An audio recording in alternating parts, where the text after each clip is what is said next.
مرنے والا جب اس دنیا سے رخصت ہوتا ہے تو حدیث شریف میں آتا ہے کہ اس کی مثال اس انسان کی طرح ہے جو پانی میں ڈوب رہا ہو۔ مجھے آج اسی پر کچھ ایصال ثواب پر ایک دو باتیں کرنا ہے۔ تو حدیث شریف میں آتا ہے کہ مرنے والا جب اس دنیا کے اندر عالم برزخ میں پہنچ جاتا ہے تو اس کی مثال نبی کریم صلی اللہ علیہ وسلم نے بیان فرمائی کہ ایسی ہے جیسے کوئی آدمی پانی میں گوتے لگا رہا ہو، ڈوب رہا ہو اور اس کو سہارے کی ضرورت ہوتی ہے، اور جب کنارے پر انسان پہنچ کر اس کو ہاتھ دیتا ہے تو وہ اس کے ذریعے سے باہر آ جاتا ہے۔ ٹھیک اسی طرح عالم برزخ میں جو جاتا ہے، جو موت کے بعد رخصت ہوتا ہے، وہ گویا کہ پانی میں گوتے لگا رہا ہے، ڈوبنے کے قریب ہو رہا ہے، اور جب ہماری طرف سے ایصال ثواب ہوتا ہے، جو کچھ ہم پڑھ کر یا صدقے کے ذریعے سے، مال کے ذریعے سے یا نفلی عبادت کے ذریعے سے جو کچھ پہنچاتے ہیں تو وہ ہمارے اس ایصال ثواب کی بنیاد پر کنارے پر آ جاتا ہے۔ حضرت شاہ عبدالعزیز صاحب محدث دہلوی رحمۃ اللہ علیہ بہت بڑی شخصیت گزری ہے، ان کا لقب ہی تھا محدث، بہت بڑی شخصیت ہے۔ انہوں نے قرآن کریم کے کچھ پاروں کی تفسیر لکھی ہے، اس میں لکھا ہے انہوں نے سورہ انشقاق کی تفسیر میں کہ جب عالم برزخ میں انسان پہنچتا ہے اور اس پر کوئی ایصال ثواب کرنے والا نہیں ہوتا اور اس کے اپنے اعمال بھی ایسے نہیں ہوتے ہیں جو عالم برزخ میں اس کو بچائیں۔ عالم برزخ کا مطلب ہوتا ہے اس دنیا اور قیامت کے بیچ کی جو دنیا ہے، جو موت کے بعد کی جو دنیا ہے اس کو عالم برزخ کہا جاتا ہے، اور ہمارا ایمان ہے کہ عذاب القبر حق، قبر کا عذاب حق ہے، یہ ہمارا عقیدہ عقائدی مسائل میں سے ہے۔ تو حضرت شاہ عبدالعزیز صاحب رحمۃ اللہ علیہ فرماتے ہیں کہ جب انسان قبر میں جاتا ہے، عالم برزخ میں جاتا ہے اور اس کو ایصال ثواب کرنے والا کوئی نہیں ہوتا، اور اس کے ساتھ ساتھ اس کے اپنے اعمال بھی ایسے نہیں ہوتے ہیں جو اس کے لیے باعث خیر و برکت بنے۔ ایک تو یہ ہے کہ انسان کے اپنے اعمال جیسے نماز لے کر گیا، روزے لے کر گیا، زکوٰۃ لے کر گیا، حج لے کر گیا، اچھے اخلاق لے کر گیا، اچھے کیریکٹر لے کر گیا، اچھی زندگی لے کر گیا، وہ بھی اس کے لیے باعث ثواب ہو جاتا ہے۔ اذا مات الانسان انقطع عملہ الا ثلاث، انسان جب مر جاتا ہے تو اس کا دفتر جو ہے، اعمال نامہ جو ہے وہ بند ہو جاتا ہے، مگر 3 عمل اس کے جاری رہتے ہیں۔ اس نے دنیا میں کوئی عمارت بنا دی تھی جس سے امت مستفیض ہو، یا اس نے نیک اولاد چھوڑی جو اس کے لیے ایصال ثواب کرتی ہے، یا اس نے اپنا علم چھوڑا، لوگوں کو پڑھایا، اور وہ سلسلہ علم کا دنیا میں جاری ہے، تو قبر میں جانے کے بعد بھی یہ 3 سلسلے چلتے رہتے ہیں۔ لیکن شاہ صاحب رحمۃ اللہ علیہ فرماتے ہیں کہ ایک وہ انسان ہے جس کو کوئی ایصال ثواب کرنے والا بھی نہیں، اور اس کے ساتھ ساتھ اس کے اپنے اعمال بھی ایسے نہیں کہ جو اس کے لیے باعث خیر و برکت بنتے ہو۔ تو فرمایا کہ عالم برزخ میں ایک سمندر ہے، ایک دریا ہے، اس دریا میں اس کو ڈبو دیا جاتا ہے، یہاں تک کہ کسی کی طرف سے جب ایصال ثواب کا مسئلہ پہنچتا ہے اور وہ پوری امت کے لیے ایصال ثواب کوئی انسان کرتا ہے تو ایسے موقع پر اس ایصال ثواب کرنے والے کا کوئی حصہ اس ڈوبنے والے کو دیا جاتا ہے جس کی بنیاد پر وہ نکل آتا ہے۔ حضرات صوفیہ نے باقاعدہ اس پر عالم مکاشفہ بیان فرمایا ہے اپنا، کہ عالم کشف میں کچھ لوگوں کو دیکھا گیا کہ وہ سمندر کی تہ میں ڈوبے ہوئے ہیں اور دنیا والوں کی طرف سے ایصال ثواب گیا، تو وہ باہر آئے اور ان کو پوچھا گیا کہ تم اندر میں کھوئے ہوئے تھے، کیسے نکل آئے؟ تو کہا فلاں صاحب کے ایصال ثواب نے ہمیں بچا لیا۔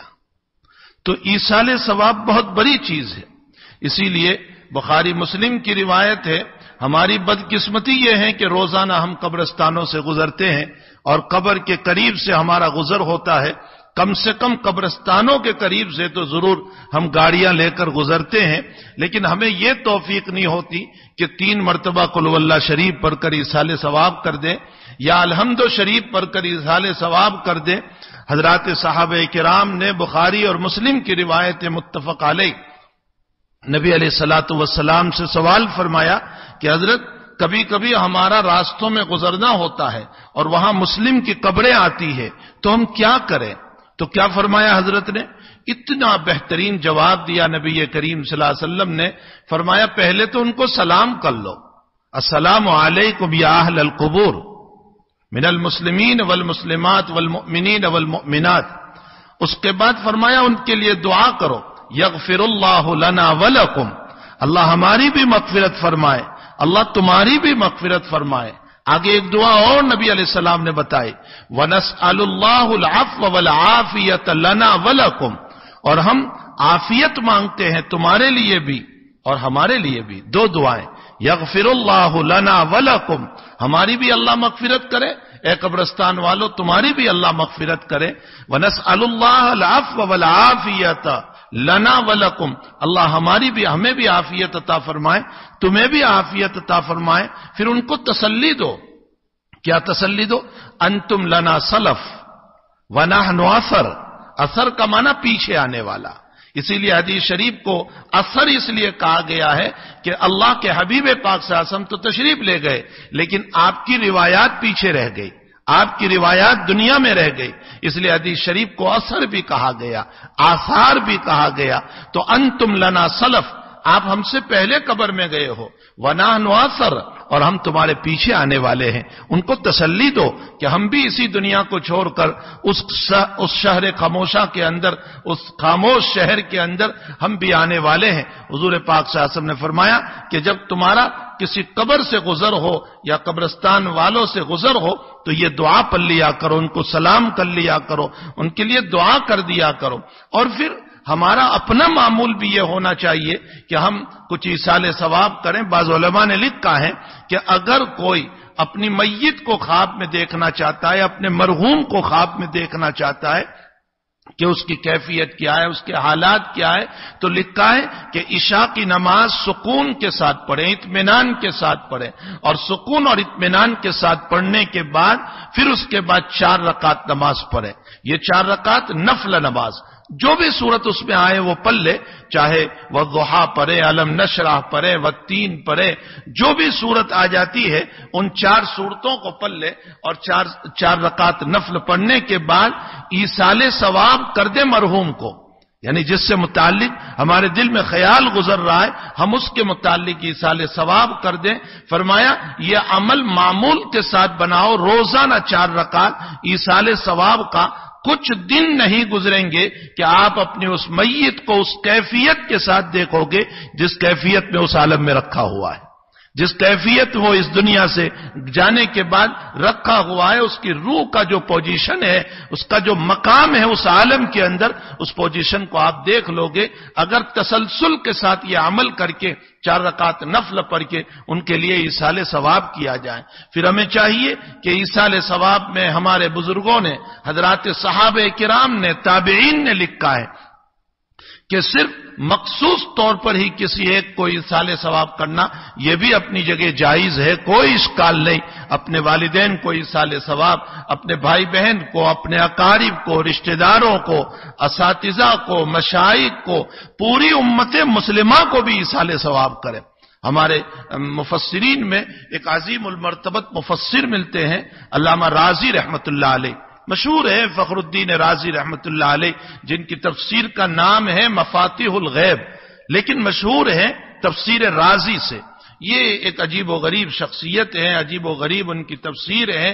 انہوں نے جب اپنی تفسیر کو مکمل کیا تو ان کے حالات میں لکھا ہے کہ اذا کملت تفسیر، جب انہوں نے تفسیر کو مکمل فرمایا تو اخیر میں انہوں نے دعا کی، اے اللہ میری اس تفسیر کو میں ایصال ثواب کرتا ہوں ان لوگوں کے نام پر جن کے لیے ایصال ثواب کرنے والا کوئی نہیں ہے.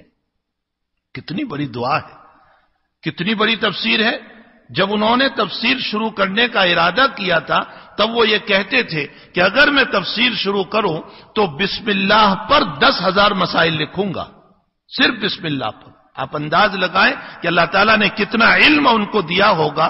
تو عجیب و غریب شخصیت ہے. آپ نے جو تفسیر لکھی فرمایا کہ اے اللہ میری اس تفسیر کا میں ایصال ثواب کرتا ہوں ان لوگوں کے نام جن کے لیے کوئی ایصال ثواب کرنے والا نہیں ہے اور ان کے اپنے اعمال بھی ایسے نہیں ہیں جو ان کو عالم برزخ میں عالم قبر میں ان کو بچا سکے. میں ان کے نام ایصال ثواب کرتا ہوں.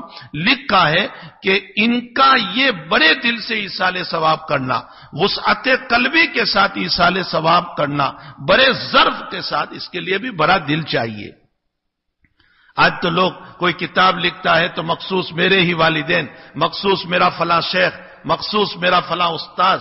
یہاں حضرت نے اتنی بڑی تفسیر لکھ کر کے ان لوگوں کے نام ایصال ثواب کیا جن کے لیے کوئی ایصال ثواب, امت میں ایسے بھی لوگ ہیں جن کے لیے کوئی ایصال ثواب کرنے والا نہیں ہوتا ہے. ان کی اولاد نہیں ہوتی یا اولاد تھی اور آوارہ ہو گئی, بیکار ہو گئی, عبث ہو گئی, ان کے نام پر کوئی ایصال ثواب کرنے والا نہیں ہوتا ہے اور اپنے اعمال بھی ایسے نہیں ہوتے ہیں جو ان کو عالم برزخ میں بچا سکے. آپ نے نام سنا ہوگا مالک ابن دینار رحمت اللہ علیہ, جن کی پچھلی زندگی جو ہے وہ بہت خراب تھی, عیاشی کی تھی, لوٹ مار کی تھی اور نہ معلوم کیسی زندگی ان کی تھی. انہوں نے ایک خواب دیکھا تھا اور وہ خواب یہ تھا کہ ان کے پیچھے ایک بہت بڑا اژدہا دوڑ رہا ہے, بہت بڑا اژدہا جو ان کے پیچھے دوڑ رہا ہے اور وہ بھاگ رہے ہیں. راستے میں ایک ضعیف آدمی ملا اور وہ حضرت کہنے لگے مالک ابن دینار اس ضعیف سے کہ مجھے بچا لے. تو وہ ضعیف کہنے لگا کہ میں نہیں بچا سکتا ہوں, میری کمزوری ہے, میں ضعیف ہوں, میرے اندر وہ قوت و طاقت نہیں ہے کہ میں بچا سکتا. دوڑتے رہے. اس کے بعد اس ضعیف نے کہا کہ اس پہاڑ کے پیچھے کچھ لوگ رہتے ہیں, اگر تیری بھی کوئی امانت, تیری اولاد نابالغی کی حالت میں مر گئی ہو تو اس پہاڑ کے پیچھے ہیں, وہ تجھے بچائے گی. وہ دوڑتے دوڑتے وہاں گئے اور آواز دی اپنی بیٹی کو جو قبل البلوغ, بلوغ سے پہلے انتقال کر چکے تھی, اس کو آواز دی. وہ دوڑی ہوئی آئی اور اپنے باپ کو لپٹ گئی تو کہا بیٹی یہ اژدہا میرے پیچھے دوڑ رہا ہے, مجھے بچا لے. تو بیٹی نے یوں اشارہ کیا, وہ اژدہا چلا گیا. پھر اس بیٹی نے ایک آیت پڑھی, الم یأن للذین آمنوا ان تخشع قلوبهم لذکر اللہ. بڑھاپا ہو گیا, داڑھی سفید ہو گئی, چہروں پر نلکیاں پڑنے لگی, ابھی وہ وقت نہیں آیا کہ تم اللہ سے ڈرو. ان تخشع قلوبهم لذکر اللہ. اسی لیے اللہ کے نبی علیہ الصلوۃ والسلام نے فرمایا کہ 3 گناہ کبیرہ ہے لیکن 3 شخصیتوں کے لیے اکبر الکبائر ہے, یعنی کبیرہ میں بھی بہت بڑا. کبیرہ تو ہے, کبیرہ میں بہت بڑا. وہ 3 گناہ کون سے ہیں؟ مسلم شریف کتاب الایمان کی روایت ہے, بادشاہ ہو کر جھوٹ بولے.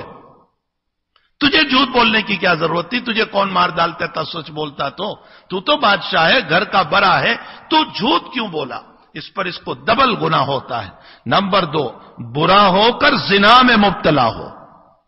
برا ہو کر قبر میں جا رہا ہے, چہرے پر داڑھی سفید ہو گئی ہے, نلکیاں پڑ گئی ہے اور اندر سے نفس جوان ہو رہا ہے. فرمایا اس کو ڈبل گناہ ہوا کرتا ہے. اور ایک وہ انسان جس نے اپنے پڑوسی کی عورت کے ساتھ غلط کام کیا.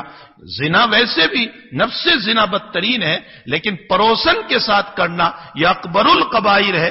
اس لیے اکبر الکبائر ہے میرے بھائیوں کہ حقیقت یہ ہے پڑوسی نے تجھ پر اعتماد کیا تھا, جس نے اعتماد کیا تھا اسی کا گھر مارا تو نے. تو الم یأن للذین آمنوا ان تخشع قلوبهم لذکر اللہ. ابھی وہ دن نہیں آیا, ڈر جائیں. صبح اٹھے مالک ابن دینار, معبر سے تعبیر پوچھی, فرمایا وہ اژدہا تیرے برے اعمال تھے اور وہ جو ضعیف تھا وہ تیرے نیک عمل تھے, اتنے کمزور تھے کہ تجھے بچا نہ سکے. اور وہ بیٹی نے تجھ کو بچا لیا, وہ تیری مرحومہ بیٹی قبل البلوغ, بلوغ سے پہلے جو مری وہ ہیں. معلوم یہ ہوتا ہے کہ اعمال کا ضعف اور کمزوری جو ہے وہ انسان کو پھر بچا نہیں پاتی.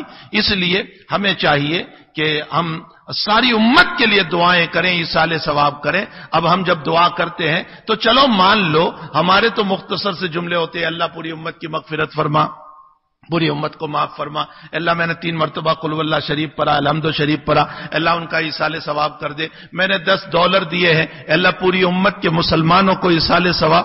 کتنا معمولی سا مسئلہ ہے, معمولی سا, لیکن ہم معمولی سمجھتے ہیں. یہ قبر میں سوئے ہوئے کو پوچھو کہ ڈوبتے ہوئے کو نکالنے کا ذریعہ بن جاتا ہے, اندر میں جو ہے نا اس کو نکالنے کا ذریعہ بن جاتا ہے. کتنا بڑا عمل ہے. اسی لیے میں نے قرآن کریم کی آیت تلاوت کی, بس اس آیت کا میں ترجمہ کر دیتا ہوں. حق تعالی جل شانہ نے ہمیں ایک دعا تلقین فرمائی, میں اس کا ترجمہ کر دیتا ہوں. ربنا اغفر لنا, اے اللہ میری مغفرت فرما, ہماری مغفرت. وَلِإِخْوَانِنَا الَّذِينَ سَبَقُونَا بِالْإِيمَانِ, اور ان سارے لوگوں کی مغفرت فرما جو ایمان کے ساتھ دنیا سے روانہ ہو گئے. سبقونا, دیکھو قرآن ہم کو کہہ رہا ہے سارے لوگوں کے لیے دعا کرو. کیا بگڑ جائے گا میرا, میں پوری امت کے لیے دعا کروں تو. سبقونا بالایمان. تیسری نصیحت اللہ اس آیت پہ کر رہا ہے, ربنا اغفر لنا ولاخواننا الذين سبقونا بالایمان ولا تجعل في قلوبنا غلا للذين آمنوا. اے اللہ مومنوں کے باب میں میرے دل سے کینے کو نکال دے. اللہ جل شانہ ہم تمام کو اپنے مرحوموں کی ایصال ثواب کی توفیق عطا فرمائے, ان کی مغفرت فرمائے, ان کے درجات کو بلند فرمائے, ان کو معافی عطا فرمائے, حسنات کرنے کی ہمیں توفیق عطا فرمائے. وصلی اللہ علی النبی الکریم برحمتک یا ارحم الراحمین.